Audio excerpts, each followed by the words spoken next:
Muito bom dia, boa tarde ou boa noite. Sejam muito bem-vindas a mais um programa Poderosas Podcast Feminino. Hoje eu tenho o prazer de apresentar a minha amiga Luísa Rocha. A Luísa é jornalista e gestora de marketing. Ela nasceu em Montes Claros, em Minas Gerais. Na adolescência se apaixonou e jogou vôlei por muito tempo, mas depois não conseguiu levar essa carreira de atleta adiante. E a partir daí começaram uma vida de mudanças, todas que ela vai nos contar um pouquinho.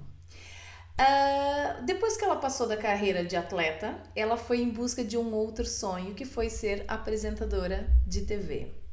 Essa mulher já trabalhou com rádio, com televisão, com jornais impressos e jornais online, portais de notícias, agência de publicidade, revistas, isso só para falar da área de comunicação em que ela está hoje inserida, né?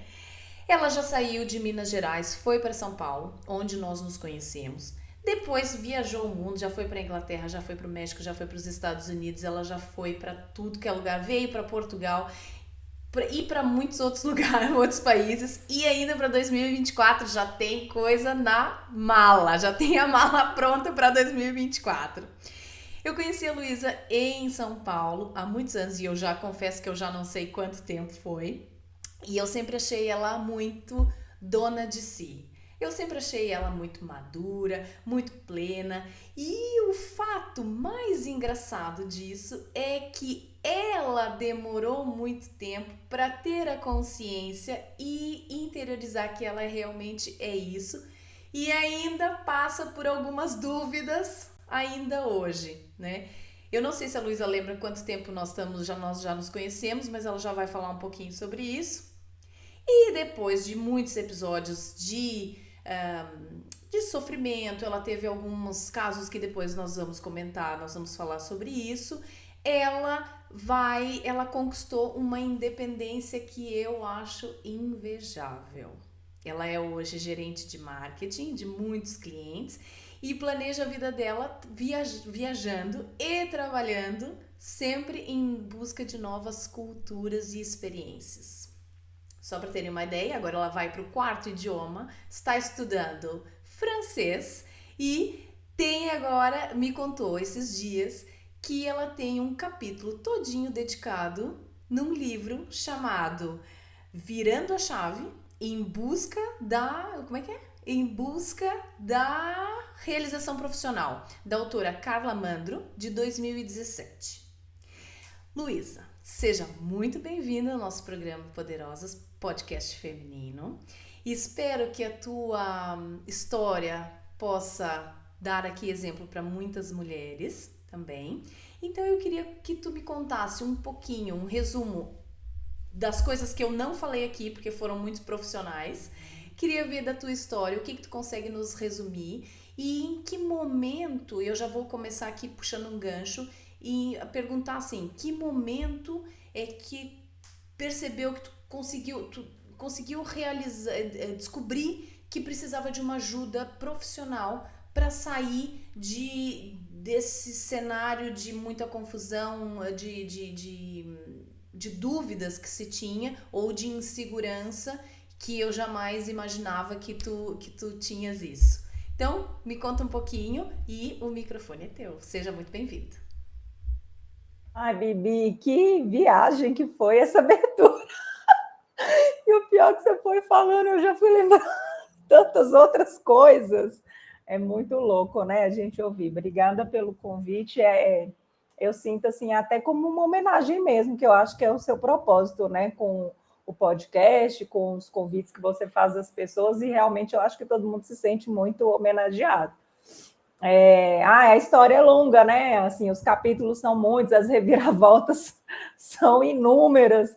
Na hora que você falou, já até me esqueci aqui, mas você falou alguma coisa que já me lembrou de outra coisa que eu fiz. Eu falei, gente, eu fiz isso. Você falou do livro, eu falei, aí eu lembrei de uma peça de teatro, que eu fiz uma peça de teatro sem ser atriz, mas eu fiz como dubladora de uma personagem que chamava Luísa, que era uma criança. E aí eu vou lembrando de tanto. Eu já traduzir, eu fiz legenda para filme, Festival Internacional de Cinema em BH, é muita coisa. Eu não consigo lembrar de tudo que eu já fiz. Essa questão da ajuda profissional, assim, eu acho que desde muito jovem eu sentia ali as inseguranças e vivia, era uma pessoa fácil de relacionar com as pessoas, eu era muito benquista, eu acho, pelas pessoas, e eu era muito popular na minha cidade, até por conta do vôlei, né? O fato de ser uma pessoa que tinha. As pessoas me respeitavam muito, eu acho, por conta do vôlei, e eu sempre fui muito assim, conversada e tal, enfim, convivia com todo mundo. Mas eu sentia intimamente que eu precisava ali de uma ajuda para lidar com várias questões que eu já tinha passado, né, da infância, principalmente, adolescência, e muito nova eu procurei, com 17 anos eu conversei com a minha mãe e falei que eu queria fazer uma terapia. Naquela época, porque a gente está falando de 1996, né, era outro esquema, lá em Montes Claros, a gente tinha uma profissional que ia de vez em quando, e eu nunca esqueci a primeira vez que eu entrei na sala da psicóloga, assim, eu me senti... Foi muito difícil, sabe? Eu acho que hoje eu entendo um pouco, porque há pouco tempo eu entendi a dificuldade que eu tinha de realmente expressar quem eu era, de realmente colocar o que eu queria, né? Como que eu queria, de aceitar também os pontos, as minhas características que o outro pode não gostar, e a própria experiência, enfim. Então, eu entrei na sala dela com muito medo, com muita vergonha, e isso me emudecia muito, assim. Então, foi uma experiência muito difícil, essa primeira experiência. Eu acho que isso é importante as pessoas entenderem. Eu acho que muitas pessoas buscam uma análise ou uma terapia e elas se afastam nessa primeira dificuldade. É lógico que é difícil, você está fazendo uma coisa que você nunca fez, uma pessoa que você nunca viu, né? Então, enfim, com o tempo, eu acho que as coisas vão mudando, né? Foi muito importante esse passo. Eu não tinha nada naquele momento, nenhum diagnóstico, nenhum tipo de transtorno, de depressão, de nada. Mas depois de uns anos, né, eu passei a ter uma depressão com a qual convivi 10 anos, ininterruptamente, assim, em fases muito graves e menos graves. E foi um episódio, a gente se conheceu no fim desse processo, porque eu te conheci por volta de 2011, eu acho, né? Porque foi através da Paola, que você entrevistou recentemente. Então, a Paola que fez essa ponte para a gente, e até onde eu me lembro, você tinha uma empresa e precisava de uma pessoa para trabalhar lá na empresa. Então, naquele período, era um período também difícil por outras razões, porque ali eu já estava buscando essa carreira de apresentadora. E ao chegar em São Paulo, eu me deparei com um mercado muito fechado em relação a muitas coisas, como, por exemplo, ao meu sotaque. Por mais que eu tentasse fazer um sotaque paulistano, eu não sou paulistana, e naquela época ainda era tudo muito fechado. Então, nada encaixava. Eu tinha que ser muito mais magra, eu tinha que ser muito mais jovem, eu tinha que ter uma voz diferente. Todas essas exigências do mercado, elas começaram a me abalar, e eu confesso que eu fiquei um bom tempo sem conseguir estar de frente de uma câmera como a gente está agora, com naturalidade, de tão abalada que eu fiquei com todas essas negativas, e não só as negativas, né? Mas eu acho que é a forma como elas chegam. E foi uma coisa que me abalou muito. Assim, parecia que nada que eu tinha servia, porque tudo precisava ser outra coisa. Eu precisava ser uma outra coisa. Eu não tinha como ser uma outra coisa. Não tinha como nascer de novo. Então, já era um período diferente, que eu já estava muito à frente, eu já tinha saído da fase de depressão, assim, mas ali eu estava num período difícil também, assim, mais abalada. E pronto, assim, eu li, né? Eu li no capítulo esse do livro que tiveram muitas transições, né? Saiu de Minas, foi para São Paulo em busca dessa carreira, depois não deu certo, depois foi para, acho que teve uma altura em que tu voltaste para Minas, né? Tentou, depois teve o projeto social, teve outra sociedade lá sobre a mercearia, tem assim, eu me identifico um pouco porque tu tem projeto para tudo, né? Eu, assim, se eu puxar aqui na gavetinha, eu tenho vários projetos e eu tenho uma facilidade muito grande de criar projetos, mas muitas vezes não consigo executar por é tudo muito fácil na minha cabeça, mas no final das contas eu sei que não é operacionalizar todos os projetos que a gente queria na vida, não dá, né? Mas teve assim, tiveram momentos muito importantes dentro dessa tua trajetória, né? E no fim desse capítulo, a autora termina com uma frase tua, que eu não sei se tu lembra, que é: não sei para onde eu vou profissionalmente falando, porque provavelmente eu vou para onde for possível. Só que isso foi em 2017. Então, 6 anos depois, tu continua com essa incerteza ou hoje tu já tens uma certeza maior da consolidação do teu mercado de trabalho? Eu acho que a gente nunca tem certeza, porque a vida é a incerteza. Por mais que se queira acreditar que a vida é certeza, ela é incerteza. Você não sabe o que será amanhã. Então, você vai sempre para onde é possível. E veja só, quando você fala, eu tive muitas ideias, e eu acho que as pessoas criativas, né? Tem gente que tem essa facilidade. Às vezes eu vejo e falo, nossa, por exemplo, eu teve uma época que eu queria montar um lugar lá em Montes Claros, um rooftop que tinha que ter pagode, esse negócio ia ser um sucesso, mas eu não tinha o dinheiro para montar. Mas eu tenho certeza que eu ia fazer bem. Então, são pequenos empecilhos, né? Mas, assim, veja, é aonde é possível. Então, às vezes, um projeto, às vezes você consegue, com a criatividade, tornar algo possível, mas tem coisas que barram em questões que são práticas, né? Como o dinheiro, por exemplo. Então, eu não vejo a frase como algo ligado à insegurança, mas ela é apenas a constatação do que é o processo da vida. Porque eu saí de Montes Claros, né, aceitando que não poderia ser jogadora. E falei, tudo bem, agora eu tenho que escolher uma profissão. Então, eu escolhi o jornalismo. Eu escolhi meio sem saber. E depois eu entendi que foi uma escolha muito adequada para mim, por inúmeras qualidades que eu tenho e que, inclusive, não eram vistas como qualidades quando eu era menor. Né? Então, assim, o fato de eu ter uma cultura muito vasta me ajuda muito a exercer a profissão e me ajudou em todas essas nuances do jornalismo. Porque eu conheço um pouco de tudo, mas eu era cobrada a me aprofundar no conhecimento. Só que eu sou generalista. Eu gosto de saber de tudo, entende? Então, quer dizer, isso não era um defeito, era só uma forma de ser.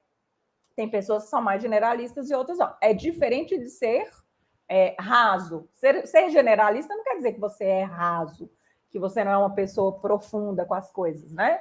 Enfim, então, eu acho que aí eu aceitei essa coisa, me encontrei nessa coisa do jornalismo, mas essa carreira ela foi muito impactada por um acontecimento pessoal, né, que foi uma coisa que mexeu comigo, assim, que me tirou mais do emocional. E eu demorei, foi uma situação difícil que eu vivi no momento que eu estava na faculdade, que eu estava bem profissionalmente, com estágio em TV, estágio em rádio, 2 empresas importantes da cidade. Mas depois disso eu dei uma caída. E a primeira vez que eu fui para São Paulo foi em 2003.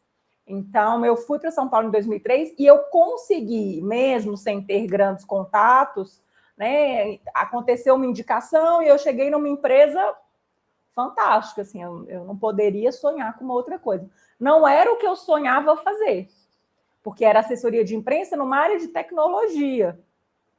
Então, a Claro foi uma das primeiras, a primeira grande cliente, assim, que eu trabalhei em conjunto com outras pessoas numa conta.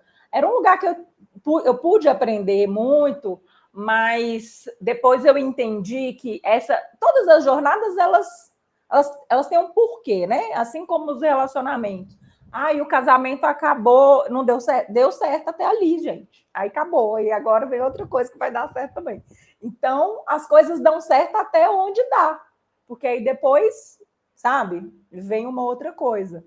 Nessa carreira de São Paulo, na primeira vez, profissionalmente eu estava indo muito bem, mas o que eu estava buscando internamente não era a carreira, era um reconhecimento familiar.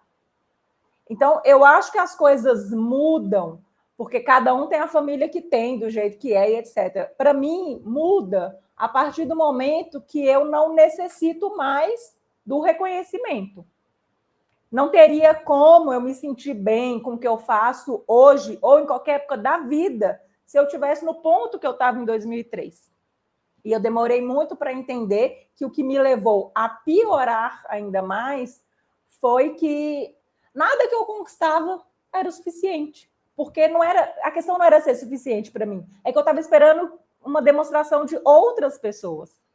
E aí, essa expectativa era sempre frustrada, me fazia sentir que eu não era boa o suficiente. Mas, em tem projeto social, tem essa etapa de 2003 da assessoria, depois eu voltei, eu tive um período bem difícil, assim, bem mal, porque foi a minha pior fase de depressão e, do ponto de vista de carreira, eu não conseguia voltar para a comunicação, porque nessa época você não podia dizer numa entrevista que você tinha ficado parado 2 anos por uma depressão. Eu nem sei se hoje, na verdade, a pessoa pode dizer e ela será contratada. É isso que eu ia dizer. Acho que as empresas ainda não estão preparadas para lidar com esse tipo de ser humano, né? Eu acho que se vê muito, né? Existe um estigma muito forte e você fica numa situação, como que você explica uma parada de 2 anos para um recrutador? Você não tem o que falar. Aí a pessoa fala assim, você não precisava, você não queria. Enfim, eu não conseguia muito mentir na situação. Então, foi um período difícil. Eu trabalhei muitas vezes na área comercial. Trabalhei como garçonete, trabalhei como vendedora, trabalhei como hoster, trabalhei como nessa parte de promoção de eventos. E eu trabalhei em stand vendendo televisão. Eu fiz de tudo, porque eu precisava ter renda, assim, eu queria ter uma renda. E era muito difícil recolocar. Tive confecção com a minha irmã, né? Me tornei sócia da minha irmã. E ao me tornar sócia dela, a gente abriu uma loja em Montes Claros, que foi quando eu voltei. Eu voltei para lá e passei 2 anos. Enquanto eu estava lá, eu reencontrei com a comunicação como repórter e desenvolvi um projeto para ser apresentadora, né? Desenvolvi um projeto de um programa de televisão que eu apresentei 1 ano. E aí depois fui de novo para São Paulo, porque eu falei, quero mais. Se é para ser apresentador, vamos tentar ser para ganhar bem. E aí eu acho que foi nessa época que a gente se conheceu. De lá de São Paulo fui para Americana, de Americana voltei para BH, daqui passei 3 meses na Europa, voltei para o mercado de vendas, viajei pela América Latina, continuei nas vendas, e aí saí de uma empresa maravilhosa que eu trabalhei, que foi a H Stern, que me deu um contato com estabilidade muito bom, assim, emocional e financeiro, mas chegou uma hora que eu vi que era hora de tentar fazer uma coisa minha mesmo. E aí eu comecei uma trajetória, de novo, difícil, né? Assim, financeiramente difícil, boas ideias, mas financeiramente difícil. Até que eu desenvolvi o Projeto Surpresa, que é um projeto social que eu desenvolvi, e comecei a aplicar esse projeto, que ajudava instituições diversas, e uma instituição que eu ajudei nesse projeto foi a minha primeira cliente na minha empresa hoje. Então, eles me chamaram um dia para conversar, depois de mais de 1 ano que eu estava fazendo o projeto, e perguntaram se eu podia fazer uma proposta de trabalho para eles. né? A gente está aí 5 anos depois, muita coisa mudou, né? Desse primeiro cliente, de quem que eu me entendia profissionalmente, para o que é hoje a empresa e o serviço que eu presto mesmo, a confiança que tem. Mas hoje o projeto surpresa já não tá mais funcionando? O projeto surpresa, ele funcionou 3 anos, digamos, num todo vapor, porque eu fazia ações mensais. Cada mês eu escolhia uma instituição, mas às vezes mais. E foi uma experiência muito intensa, porque você organizar ações mensais, além de arrecadar, né, o dinheiro principalmente, mas e gerenciar a compra, o uso desse dinheiro, porque eu sou muito do resultado, entende?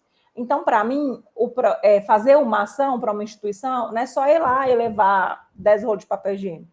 Não. Para mim, é assim, nossa, nós arrecadamos R$ 1.000, essa instituição me diz que precisa desses produtos, qual que é a maior compra que eu posso fazer, qual que é o maior período de tempo que eu posso ajudar, né? Porque quando eu entrego um volume de itens, eu estou ajudando por um tempo maior. E eu fazia festas também para cada entrega. Então, tinha decoração, tinha o docinho, tinha o salgadinho, tinha o animador, tinha o fotógrafo, tinha fotógrafo em todas. E aí fiz a ação gigante Montes Claros, que é caminhão, eu estou falando de caminhão de doação. É tonelada. Estou falando assim, foi ali, entregou 3 sacolas. Eu entreguei muitas toneladas. Eu ajudei, em 3 anos, mais de 70 instituições. Então, eu mergulho muito nas coisas. Eu fui fazer um programa de gestão de terceiro setor, entendeu? E aí, enfim, a Globo já me chamou e já foi 10 minutos no jornal ao vivo com o projeto. E vai indo, a coisa, entendeu? A coisa vai. Eu já estou pensando, quando eu vi, eu já estava pensando que eu tenho que ser senadora, porque eu não consigo resolver esse problema. Eu entro para a política, não entro, as pessoas não adotam, eu vou ficando, sabe, muito imersa. Mas e aí, de toda essa energia, em algum momento, tem as frustrações, tem as dificuldades. Ajudar o outro é muito difícil, porque você esbarra muitas vezes na limitação do outro. Então, você é da ação, você é a da realização, mas muitas vezes o outro não é. E à medida que a minha empresa foi crescendo e que essas frustrações foram se somando, eu decidi que eu não tinha mais como me dedicar na mesma intensidade. Então, eu continuo ajudando, muito menos do que eu ajudava e do que eu gostaria. Mas eu também fui me ajudar mais. Eu fui focar mais em mim, né? Continuo fazendo as coisas mais assim, mais espaçado, mais na hora que está com o tempo aqui, vamos fazer. Sempre estabeleço para o grupo metas, para a gente não perder esse foco que é importante, eu acho. Primeiro, saber o que o outro precisa. Que eu sinto que as pessoas, quando elas pensam em ajudar, elas simplesmente resolvem fazer uma campanha, sem saber para quem que ela vai dar, o que ela está arrecadando e se a pessoa precisa. Primeira coisa é quem eu quero ajudar. Segunda coisa, se essa pessoa é que tem que te dizer o que ela precisa. E aí você trabalha para poder alcançar aquilo. Então, eu acredito nisso, é assim que eu continuo trabalhando com surpresa, né? Esse ano, acho que eu fiz umas 3 ações agora em 2023. Está na hora de fazer outra.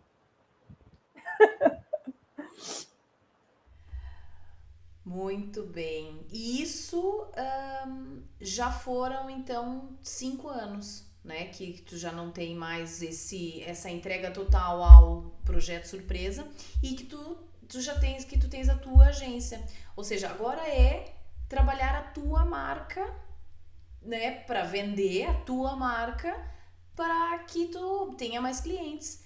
E aí eu queria que tu me contasse um pouquinho destes teus últimos 5 anos, não é? Como é que foi isso? Como é que foi essa busca por clientes, essa busca pela independência financeira essa ideia de trabalhar 3 meses no México, trabalhar 3 meses nos Estados Unidos, agora 2024 tem 3 meses, acho que tu ficou 3 meses aqui em Portugal também. Agora 2024 mais uma escapadinha aí em março. Quero saber como é que foi essa tua trajetória até aqui, se foi fácil, se foi difícil, e se dentro desse teu quadro clínico, né, tu teve alguma recaída ou tu hoje tá assim em ponto de bala, tá super bem. Como é que é essa vida de empreendedora, que a gente sabe que não é nada fácil, e ainda mais empreendedora e que ela viaja para o estrangeiro o tempo todo. Como é que foram esses 5 anos agora, os últimos? Assim, o empreendedora começa após a Stern. E o projeto Surpresa, que também foi um empreendimento, começa antes da minha empresa, porque a minha empresa surge por conta do Surpresa. O Surpresa continuou enquanto eu já tinha a empresa. Então, o Surpresa ele existe há mais ou menos 7 anos, eu acho. É por aí. Está quase para fazer 8, não sei direito. Ele tá perto de fazer 8, eu acho. E a empresa fez 5 anos em outubro, no final de outubro. Eu fiz o Surpresa, há mais de um ano que eu fiz o Surpresa, eu não tive renda de R$ 1. Acho que isso é uma coisa assim, que é uma coisa que eu tenho um certo orgulho e eu fui desestimulada a fazer porque eu não estava ganhando. Mas eu podia mobilizar, eu não estava ganhando para mim, mas eu podia mobilizar para os outros. Tanto que eu mobilizei. Essa história da empresa, ela começou com né? E é uma instituição social, então, obviamente, que era um contrato de um valor baixo. Se eu não tivesse suporte familiar, não teria como eu me bancar com aquele contrato. A partir desse, uns meses depois, eu conquistei um outro contrato, e aí, depois de mais uns. Com menos de um ano, eu estava com 3. Eu estava com 3 clientes. Então, eu comecei a estabelecer metas de clientes e de quanto eu quero ganhar. E para quê? Então, eu preciso ganhar. Primeiro, eu preciso ganhar tanto, porque esse valor que eu preciso para viver. Número 1. Depois que eu atingir o valor para viver, bom, eu quero viajar. Eu quero viajar desde criança, gente. Então, viajar, eu comecei a viajar sozinha muito, muito criança. No primeiro que meus pais já mandavam a gente viajar sozinho, curtir e tal. Eu vinha para Belo Horizonte sem pai, e, enfim, fiz viagens internacionais jovem. Então, eu sempre tive, desde adolescente, a vontade de ter uma carreira, né, um trabalho que me permitisse estar em diferentes lugares, que eu queria ter essa vida de aprender outros idiomas. Eu acho interessante desde que eu sou muito jovem. Então, eu comecei a ter esse pensamento: quanto que eu preciso ganhar? Se eu quiser morar num país da Europa, alugar um apartamento, quanto que eu preciso ganhar para viver ali? Então, meu pensamento de renda, ele é em euro. Ele não é em real. A meta é em real, mas convertida, sempre. Porque eu penso exatamente nisso, né? Enquanto que eu preciso para me manter, se eu for para um outro país. Então, é mais por isso que eu faço essa conversão. E aí eu fui alcançando as metas. Obviamente que veio a pandemia, isso desacelerou, né? Eu tive cliente na pandemia que parou, eu tive cliente que eu mantive funcionando, mas que teve um atraso de pagamento, que depois isso foi sendo acertado. E depois da pandemia voltou a esquentar novamente, e eu comecei a ganhar mais clientes, e principalmente do final de 2000. Eu acho que 2022 foi um ano muito bom, muito quente, que foi o ano que eu estava viajando também. Às vezes a viagem chama, né? Não sei. Apareceu mais, e aí o que me dá estabilidade é o cliente fixo, né? Então, assim, eu tive uma melhora nesse sentido dos clientes fixos, que dão a renda mesmo, que a gente pode contar mais. E administrar as viagens não é difícil, Você tem que entender que você está viajando, mas está trabalhando. Né? Então, assim, eu estou viajando, eu estou no outro país, mas é uma vida normal, eu acordo, tomo café, trabalho, tá entendendo? É claro que eu tento inserir no meu dia, muda a rotina, de um modo geral, muda a rotina do sono, muda a rotina, o barulho é diferente do lugar que você está, a língua que você escuta e a língua que você fala é diferente, né? Muda também o que você come, né? Enfim, de alguma forma isso muda. Para mim, sempre eu me sinto muito bem quando eu saio. Não é que eu não goste do Brasil, não é que eu não gosto de BH, eu adoro. Mas fisicamente eu me sinto melhor, mentalmente eu me sinto melhor. Eu acho que eu não sei, eu estou tentando entender o que vai funcionar para mim. Eu estou fazendo essas estratégias de 3 meses, porque a princípio meu pensamento era 3 fora, 3 aqui. 3 fora, 3 aqui. Ainda não está dando para fazer 3 fora, 3 aqui. E eu também estou começando a pensar, será se não é melhor ficar um tempo maior fora? Né? E tentar me provar logo de vez? É isso que eu ia perguntar, assim, porque né, eu tive a experiência de vir, nem conhecia Portugal e já fiquei, né? E já fazem 7 anos que estou aqui. Então, assim, por que essa experiência de 3 em 3, não é? Ou por que não arriscar já vir para algum lugar que tu queira já direto? Por que essa volta sempre para o Brasil? É alguma coisa que te prende no Brasil que tu ainda não conseguiu soltar as amarras? Eu acho que, primeiro, porque eu posso. Primeira coisa. Primeiro, porque segundo, que tem uma questão de se organizar, né? Por melhor que eu esteja hoje, eu ainda estou estudando, estou chegando no ponto de meta para poder falar assim, não, porque eu não quero ir passar o perrengue, eu quero ir tranquila, entendeu? Eu quero ter o meu lugar para morar e tal, enfim. E eu gosto de experimentar outros lugares. Então, por exemplo, a próxima viagem. Eu saí de Portugal. Primeiro que eu saí de Portugal decidida que eu ia voltar e morar em Portugal. E chorando, desesperada. Como é que eu fico? Como que eu fico? Como é que eu faço? Para onde que eu vou? O que eu tenho que fazer? Depois, com a certeza também, eu saí de Frankfurt com a certeza de que eu tinha que voltar para Frankfurt, ficar 3 meses lá. E aí, eu já fui para os Estados Unidos, eu já fui para o México, eu já endoidei no México, e agora eu já estou fazendo outra coisa, que é estudar francês e pensando em ir para a França. Então, eu mudo de ideia, Bibi. Entende?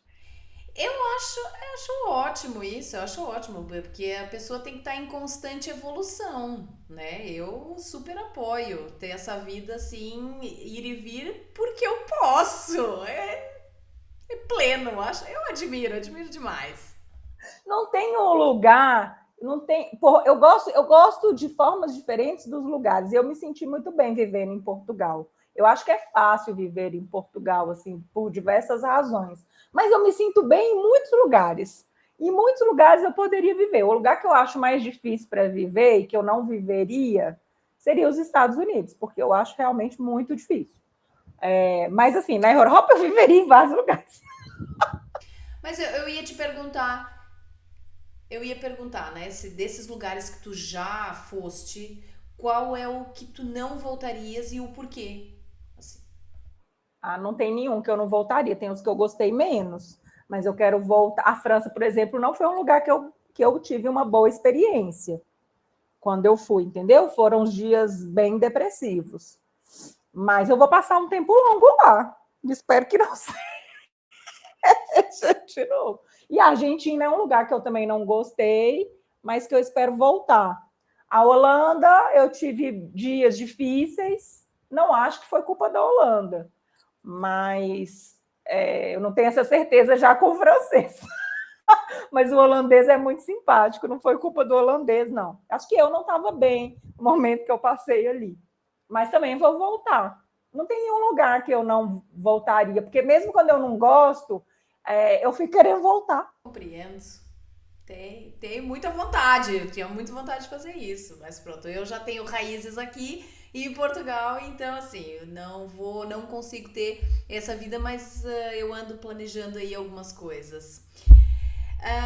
O que eu ia te perguntar agora é o seguinte: eu te pedi uma frase, né? E essa frase que tu me deste como um guia, como uma frase que te faça pensar nas ações, foi o Ain't No Mountain High Enough, né? Que é do Marvin Gaye. E queria.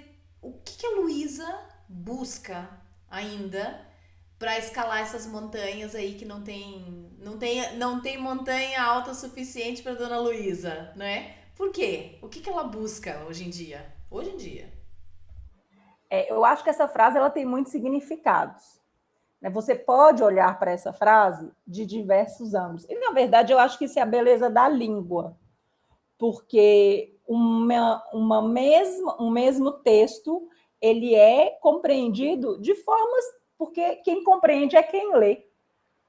E o momento em que a pessoa está lendo. Então, isso é incrível, assim. É, a frase que fala que não existe montanha alta o suficiente, e aí, se você está mal, né? Então, quando ela entrou, eu acho, na minha vida, era o momento que eu estava mal. Então, era uma frase que eu acho que ela tinha essa representatividade, de olhar, tipo assim, não, dá para escalar isso, dá para sair daqui, dá para chegar no topo. Na verdade, eu estou aqui, eu quero subir para chegar em algum lugar. Eu acho que também ela pode ser vista como um motivador, né? De você ir atrás de metas e de você acho que também representa você buscar o melhor, porque eu acho que eu tenho muito isso assim em mim, de querer sempre o melhor, de o máximo que eu posso entregar.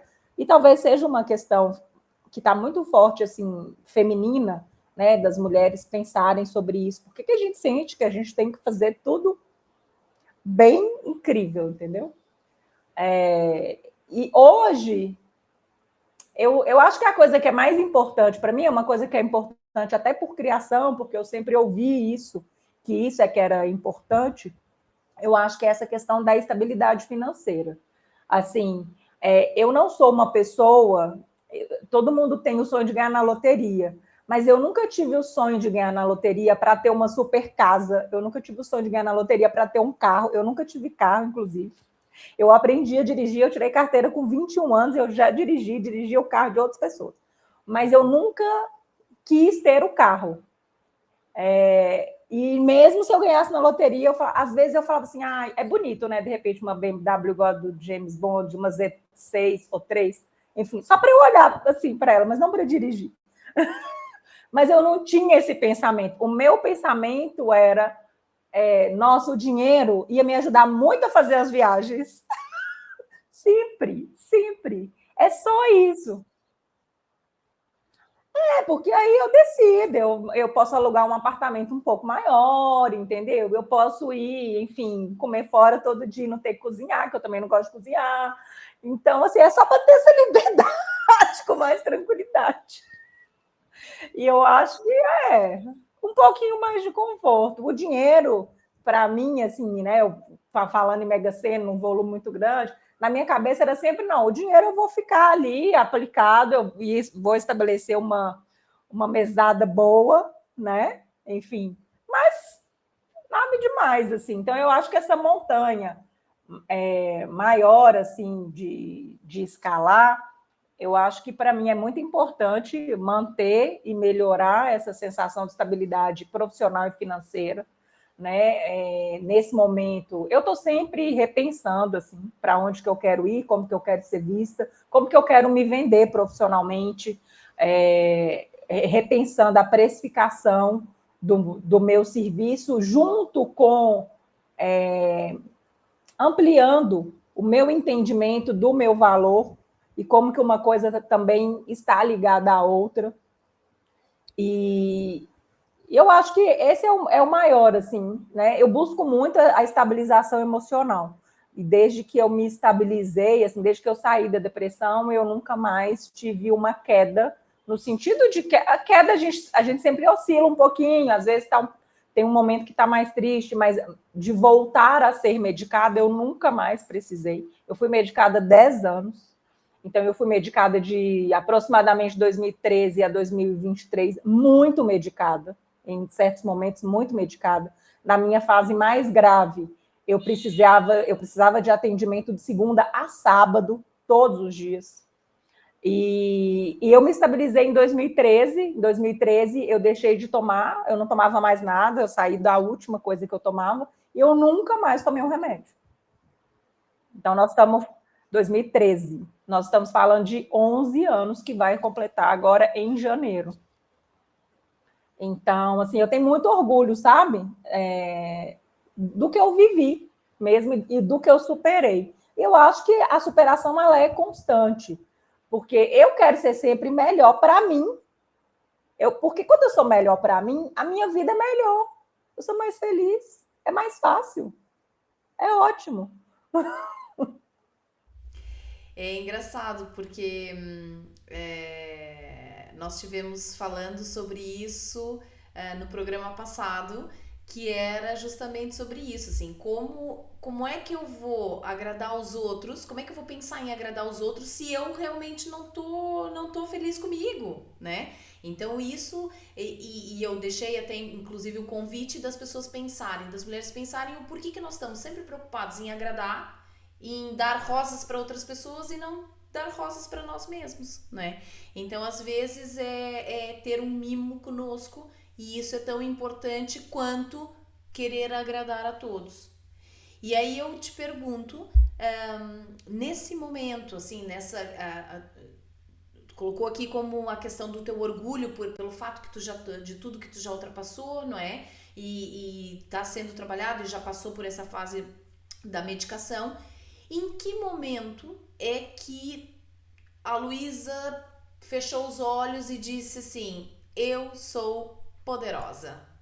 Que momento ou quais momentos tu teve a certeza de que tu és uma mulher poderosa? Eu acho que isso vem sendo uma construção, porque eu acho que eu cresci num ambiente muito crítico, né? Um ambiente familiar muito crítico, e várias outras coisas que eu vivi e que me fizeram acreditar que eu não era suficiente, que eu não podia existir. Então, a cada dia, e esse ano foi um ano que eu entendi isso, que eu não me permitia existir. Eu estou falando desse ano, eu estou falando de uma pessoa fazendo um processo aí de muito tempo. Mas eu entendi exatamente isso, assim. E existe toda uma cultura de resistência a gente. Eu vou te dar um exemplo que acontece, que eu acho com muita mulher. Primeiro que, assim, eu sempre fui vista como uma pessoa de personalidade forte. Eu só tenho personalidade, cada um tem a sua. A minha é desse jeito, né, que é forte. Porque o forte vem acompanhado de uma crítica embutida ali, subentendida. Na verdade, difícil. Difícil por quê, Bibi? Difícil porque ela tem opinião, que opinativa. Mas por que ela não pode ter opinião? Porque ela é mulher e ela tem que ser concordativa? Não. E quando a gente coloca uma opinião, o que a gente escuta? Nossa, que brava. Ontem mesmo aconteceu. Eu escuto com muita frequência esse tipo. Claro que era muito mais, era pior. E naquele momento, eu não estou fazendo nada. Eu só estou colocando uma opinião. Eu só estou colocando a minha visão sobre a minha coisa, e a pessoa está achando aquilo mega difícil de lidar. Entende? Então, assim, hoje eu entendo, mas eu passei uma grande parte da minha vida achando que isso não podia ser assim. Isso é parte do que me deprimia, porque eu achava que eu tinha que ser outra pessoa. Que se eu não fosse outra pessoa, eu não teria uma carreira, entendeu? Eu não teria um relacionamento, minhas amizades, nada ia dar certo. E o que eu sentia, e inclusive já verbalizei em análise isso, quando eu estava na minha fase pior. Quando eu estava na minha fase pior, eu nunca esqueci, porque eu falei um dia para o meu psicanalista, eu falei, eu sinto que eu tenho que ir, que ser contra a maré, no sentido de que eu tenho que ser contra o que eu sou. Eu tenho que ser outra coisa, porque do jeito que eu sou não funciona. Ninguém quer que eu esteja nos lugares como eu sou. As pessoas querem que eu seja uma outra pessoa. E eu acho que essa sensação real de me sentir bem comigo mesma, ela se reforça quanto mais eu olho para isso e falo: olha só, você não precisa gostar, tá? Tá tudo bem. Por exemplo, no trabalho. Eu falo, gente, não precisa gostar, vamos só trabalhar. Você tá entendendo? A gente não precisa ser amigo, a gente só tá aqui para fazer o trabalho, tá tudo bem. Você gosta, você não gosta, enfim, mas é isso aí que tem. Enxergam isso, de novo, como uma pessoa difícil, grossa, e, enfim, vários outros adjetivos que são negativos. Mas não é isso. Não é porque eu me acho mais do que ninguém. Eu só quero ser do jeito que eu sou, poder achar as coisas que eu acho, poder ter opinião, poder falar quando eu não gosto de uma coisa, entendeu? E que as pessoas me escutem, porque eu acho que é o mínimo que eu mereço, né? Ser considerada aí na minha fala, nas minhas vontades, nos meus desejos, nas minhas opiniões, como você tem que ser, como o homem tem que ser, todo mundo. Exatamente. Aqui não é uma questão de gênero, é simplesmente uma questão da pessoa, né? De respeito pela pessoa. Mas a senhorita não respondeu a minha pergunta. Eu quero saber em que momento a senhora se sentiu poderosa. Me dá um momento, me dá uma situação. É, eu acho que o surpresa foi um momento, sabe? Porque eu comecei o surpresa simplesmente assim, sem muita condição financeira, sem muito contato, só num pensamento, tipo, vou fazer uma festinha com bolinho ali. E a coisa tomou uma proporção, e uma proporção rápida, e me deu muita satisfação, sabe? De ver, porque desde que eu era nova, eu tinha vontade. E eu achava que eu só ia poder fazer quando eu tivesse muito bem financeiramente. Ou seja, eu achava que o dinheiro tinha que vir de mim. Então, e a minha função no Surpresa não é só criar o projeto. Ali eu estava trabalhando como captadora de recursos. Isso é uma função, isso é um trabalho, gente. A pessoa que capta recursos. Você pode captar para a instituição, você pode captar para uma peça de teatro, enfim. Então, ver o quanto que eu consegui, sabe? E na velocidade e na quantidade de ações, enfim, eu acho que ali eu comecei a. Foi um momento que eu me senti. Não na primeira, né? Mas enfim. Ela tem dificuldade de dizer eu me senti poderosa. Eu já. Mas é porque eu me senti poder. Eu acho que esse sentimento de poderosa não é no momento que você começa, entendeu? Ele chega e eu não tenho uma clareza assim do dia. Eu acho que com o passar do tempo eu comecei a sentir isso. Eu acho que foi uma das coisas que eu fiz na vida que me deu essa sensação. O vôlei me dava muito essa sensação. E eu falo que era a coisa que eu mais amei na vida, assim, o vôlei. Era o que realmente me representava. Eu nunca por mais que eu sou dedicada a tudo, da forma que eu me dedicava ao vôlei, eu nunca vou, porque aquilo era um amor que eu nem sei te falar. E eu era foda mesmo.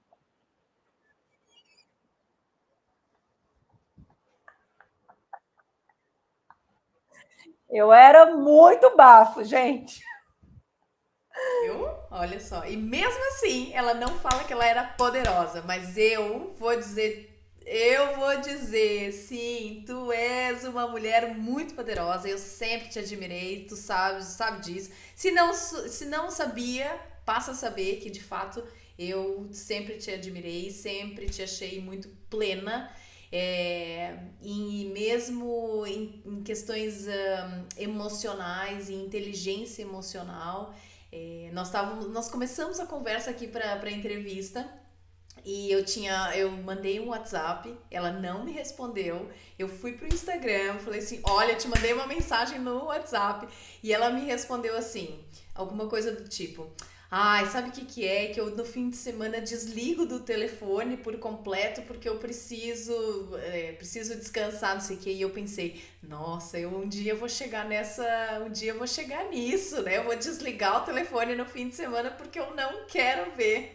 E depois ela me respondeu assim: porque eu preciso dar uma organizada aqui no emocional". E eu falei assim: pronto, é por isso então, né? Não é uma questão Pronto, ela é uma opção de vida, não ver o WhatsApp no fim de semana. E eu acho que isso também é uma liberdade que se tem que tomar, uma decisão que se tem que tomar. E então, agora é o seguinte: para. Vamos supor que alguém nessa vida venha e te dê um poder. E tu pode escolher qual é o poder que tu gostarias de ter e por quê. Eu sempre quis esse poder, que é o teletransporte, né? Eu estou muito esperando esse poder chegar. Que isso não é um poder, isso é uma tecnologia, só precisam resolver essa tecnologia. Mas esse, obviamente, né? Para poder transitar pelos lugares sem ter que entrar no avião. Como é que eu não pensei nisso antes? Como é que eu não imaginei que ela ia dizer isso, mas agora, colocando as pecinhas encaixadas todas, faz todo sentido. Lu, momentos da verdade. Agora é o nosso final aqui. Vamos encerrar o nosso programa. Como tu já sabes, o nosso programa é o Pó de Rosas, ou Poderosas, não é? Essas flores são para ti, são virtualmente oferecidas pela minha admiração que eu já te contei, que eu já demonstrei aqui, e em agradecimento pela tua partilha das histórias e dessa tua vida, que eu acho que tem muitos ensinamentos. E nessas entrelinhas eu ainda não consegui, mas quem sabe numa segunda entrevista eu ainda vou buscar mais coisas aí. E eu quero te então oferecer essas flores. Obrigada. E quero saber de ti. Para quem tu ofereceria flores, rosas, vermelhas, amarelas ou a cor que for, a flor que for, para quem tu oferecerias e por quê? Eu acho que para minha irmã, meus irmãos, assim, os dois são diferentes. Mas minha irmã, eu acho que a gente tem um relacionamento, até por serem duas mulheres, a gente tem uma diferença de idade grande. Então, isso não foi um relacionamento que vem, assim, da infância, da adolescência, principalmente, né? Eu acho que na infância ela cuidava de mim, os dois cuidavam. Mas ela veio morar fora, eu era muito criança, depois ela casou muito jovem, enfim, a gente se encontrou num momento difícil para mim e difícil para ela. Foi quando a gente começou a realmente construir essa relação. E ela é uma pessoa que eu admiro muito. E eu acho que a gente tem uma troca que é muito boa para as duas. Eu acho que a gente meio que cresce junto, assim. E, enfim, é uma pessoa que eu admiro muito. Ela tem uma grande influência na minha vida, assim, sabe? Não sei se não acho que é no que eu quero ser, assim, mas principalmente em relação ao que ela sabe mesmo, assim, ao conhecimento que ela tem das coisas mais diversas, enfim. Eu acho que é ela. Muito bem. Não, mas o propósito daqui da pergunta é mulheres, né? Então por isso teu irmão tá isenta, tu tá isenta disso. Desde que eu nasci, eu acho, e na vida adulta, nos momentos difíceis, principalmente, de formas diferentes, assim. Sim, eu acredito que todas as pessoas elas entram na nossa vida, entram e saem da nossa vida por algum motivo, né? Seja para continuar os ensinamentos, ou seja para deixar algum aprendizado, algum ensinamento do que não se deve fazer, né? Eu acredito muito nessa questão de que as pessoas passam pela nossa vida ou ficam por algum motivo. Quero te agradecer mais uma vez, obrigada por ter aceito o convite, obrigada por partilhar aqui as tuas histórias. Espero que possa servir como um exemplo para outras mulheres que têm que sonham, um dia sonharam em ter essa liberdade financeira. Nunca é tarde para começar, nunca é tarde para ir atrás. E nunca é tarde para começar a escalar, seja a montanha do tamanho que for, né? Eu te deixo aqui com as últimas palavras para agradecer, para o que for, e desejo um feliz ano novo. Espero que sejas assim muito feliz nesse novo ciclo e quem sabe aqui em 2024 eu não te encontro na Europa de novo.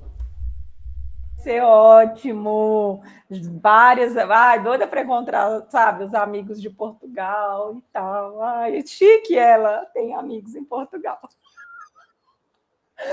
Bibi, obrigada, me senti super lisonjeada com o seu convite e com a homenagem, e acho que é uma homenagem, né, e eu gosto de partilhar, eu acho que sempre ajuda, assim, eu me ajudou muito, ouvir, sempre continua me ajudando, ouvir relatos de diversas pessoas, e eu espero que, né, o que eu contei, enfim, chegue para alguém, mas chegando, não chegando, poder partilhar esse momento com você foi uma delícia. Obrigada. Sucesso, né, nessa nova empreitada.